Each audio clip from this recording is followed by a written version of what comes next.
Здравствуйте, уважаемые эксперты. Меня зовут Моисеев Фаиран, я ученик 10 А класса Хатарский СОЖ имени Самсонов. Разрешите представить вам бизнес-проект «Весенний день год кормит».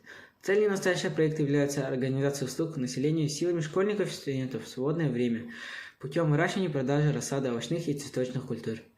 Общая стоимость затрат, необходимых на реализацию проекта, всего 23 890 рублей. За них за счет собственных средств 23 890 рублей. Займы естественно 0. Потребность в гранте 23 890 рублей. На запрашиваемый грант мы купили следующие популярные сортовые семена, которые активно покупает население: огурцы, помидоры, сладкий перец, баклажаны, капусту, клубнику. Из цветов купили семена петунии всех сортов. Они всегда востребованы, потому что радуют глазом засветием и неприхотливы. А истома в последнее время стало модным растением. Тут указано количество и цена.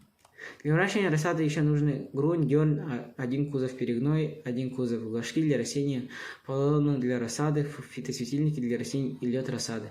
Мы начинаем активно высказывать с февраля месяца. Им нужна талая ледовая вода и, конечно, оплата за аренду автомобиля с перегноем и дерном.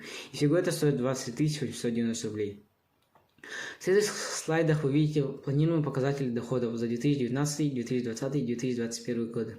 За 2019 года мы реализовали рассады названных растений по 100 штук. Цена у них разная. Например, одна рассада огурца 50 рублей, а клубники 150 рублей. Доход от реализации составляет 82 500 рублей. За 2020 год мы увеличили количество высаживаемой рассады до 150 штук и получили доход в сумме 132 750 рублей. В 2021 году мы намеренно увеличили количество высаживаемой рассады до 200 штук.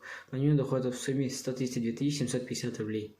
Итого за 3 года доход наш должен быть 407 250 рублей. Это очень неплохая сумма. С планируемым показателем дохода вы познакомились налог как самозанятых составит 6% и за 3 года составит 24 435 рублей. Заработная плата на человека будет 6 тысяч рублей в месяц. Персонал у нас 2 человека. Начальник бабушка Зинаида Дмитриевна Борисова. В прошлом овощевод совхоза 60 лет СССР. И я разнорабочий. Итого новый годовой фонд труда составил 24 тысячи рубля. Планируемые расходы входят: расходы на приобретение материально-технических ресурсов 91 500 рублей за 3 года. Расходы на фото работников 72 тысячи рублей за 3 года.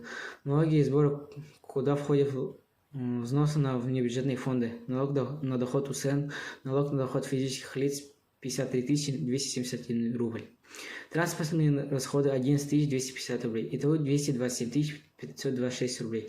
Эффективность бизнес-проекта вы видите на следующей таблице. Если отнять от суммы доходов, сумма расходов, чистая прибыль составит 179 724 рубля. Рентабельность инвестиций 32,1. Срок окупаемости настоящего проекта составляет 2 месяца.